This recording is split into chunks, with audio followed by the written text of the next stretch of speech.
Hey guys, hi, Alan with Alan's O Scale Trains. So, still working on the Ives. I've stripped the tin car, and I'm gonna airbrush that. I got this Missions Models uh, olive drab F8 319. That is a real close match. I tested it out. Now, what I've done with this, you guys remember, I start out, I always form it using steel stick.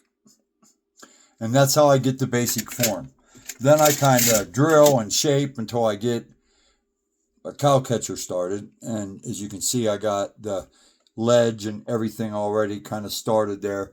And I'll show you how I did that. Just trying to kind of get as close to this as I can. All right. And then what I do after, if you guys can see, I'm hoping that you can, where it's kind of like shiny and a little brighter. That is a coat of this over top of the steel stick once it sets up. Now, it says this sets up quick, but that's a lie. It takes about a day and a half to 2 full days, and I always set it outside. It's been nice enough to get it hard enough to start working. Now, what I do is I started out with this bit right here. It's got the flat end, and that's how I got my ledge across the front. I just went across it, got the ledge, and then once I got the ledge in, I took a little piece of sandpaper and just kind of worked it in, got it nice and smooth. And then that, of course, now all of my spokes are out of control. So I use this little bit right here. It's kind of, you see the shape on that guy? And that, it's just like works really well to get in and clean up in between them. Gets a really good space. At the top up here, it's perfect to go in like in between each one and get everything straightened out. And then I just take the thing and I just start working in between each one, bringing down the thing all the way to the flat that I have. Then once I get down there, like I've already kind of worked on the middle one, but just real lightly, I just start forming the, and this thing works really good for that. Just start forming the spoke, getting it all straight, getting any like indentations that shouldn't be where they're supposed to be in there. Putting a nice curve to it, just working it around, and just real slow until you get it just how you want it, you know. And then of course you flip over the back side, and you can see the back is, parts are bright. That's where I've worked on it. And then I just take my little thing after I've done the front, and then I just start rounding the back of the spoke, trying to get, I want to keep the teeth on it that are already there and want them to stay covered. So I don't go all the way down, but I just keep working it. Careful not to go all the way down to bare metal, because I want a solid spoke on there. Now I've let this set up a little bit longer. I was going to tried to make the video the other night, but the lighting in my room is just so bad. I don't really have a bright light in here. And so I just keep working back and forth, like I was showing you guys, on these spokes. You see, let me bring it up. You see that? Just back and forth, back and forth. Now take my little brush here, clean all the extra off, and just slowly, one spoke at a time, start forming them up. Still got to work on the sides, but like the main thing is if you want to match it as close as you can, you look at this other side, and you can see I got a ledge. So I got to make a ledge here. And to do that and to really make it accented, I still have to work on these edges here, but this little thing works perfect for doing a ledge. So like on the side here where I don't have any ledge yet, you guys see that? I know the lighting in here is really shit for this, and let me put a ledge, try to get a ledge on there and show you guys kind of how I work it in.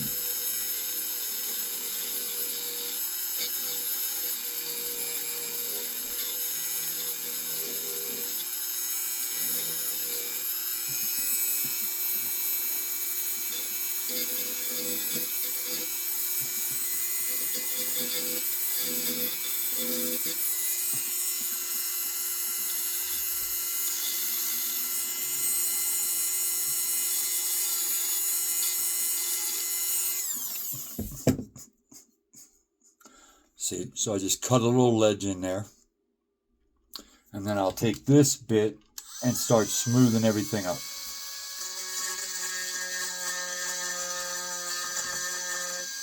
Trying to shape this end one, which I'm making a little bigger than what they should be just for extra support. But, you know, and it's not going to be perfect, but it's going to look okay. I've already had it formed up all the way once, but I wasn't really happy with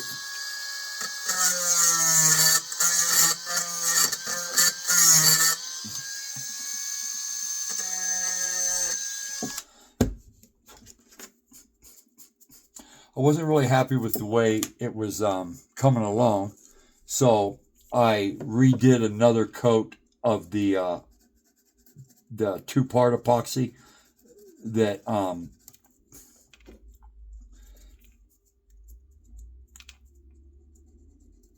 that's a little better. And then also, now it's really hard to do, and I won't lie about that. It is hard to do with the other epoxy to work them by hand, but when you're doing the steel stick, you can do a lot of sanding and forming, just taking a piece and working on it by yourself. Now, on the heavier epoxy, that's a little more difficult.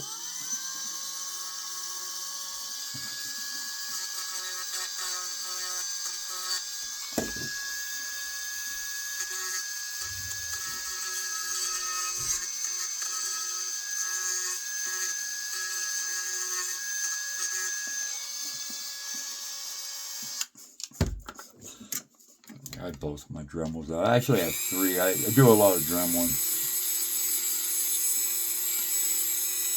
I like when I get a broken part on a train, I like making it myself.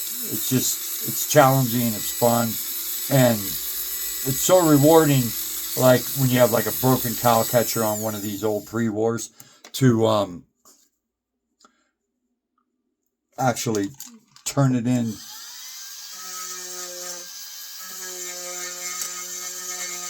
to something that looks actually good enough that most people wouldn't even notice.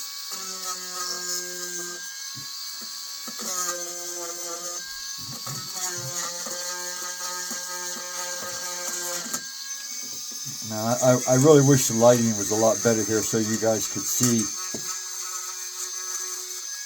like really the process I'm doing here.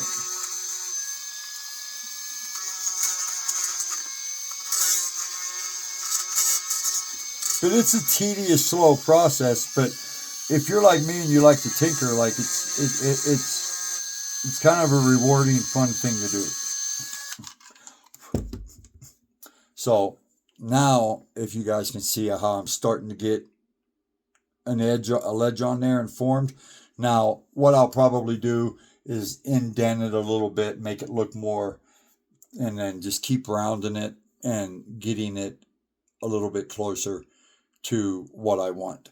Then, once I get it done and I think, okay, it's all ready to go, then I get out my, I get out a can of primer, and I'll primer it to look for imperfections. Because it's really hard once you start sanding on it and doing all the changes to really see how your spokes look and how everything looks until you get a coat of primer on it. And then once you get a coat of primer on it, then you can really see what you're doing, what you're working with.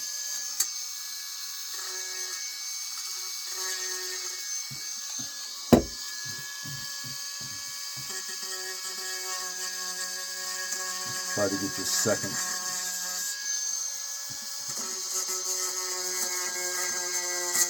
And I mean, I know it doesn't look perfect. I know that, but trying to find parts for these that you can just get readily available, and to be able to get them to get it go on here, you know. I mean, I have a rivet gun and stuff like that. I could use that, but to me, I don't know. I get more satisfaction out of tinkering and making them myself. Okay, so you see, like, I'm working on those, getting them like slowly to turn into like nice thin little spokes. So what I'll do is I'll keep working on that, get it right, and then we'll get that thing primered up, get the whole thing primered up, paint that.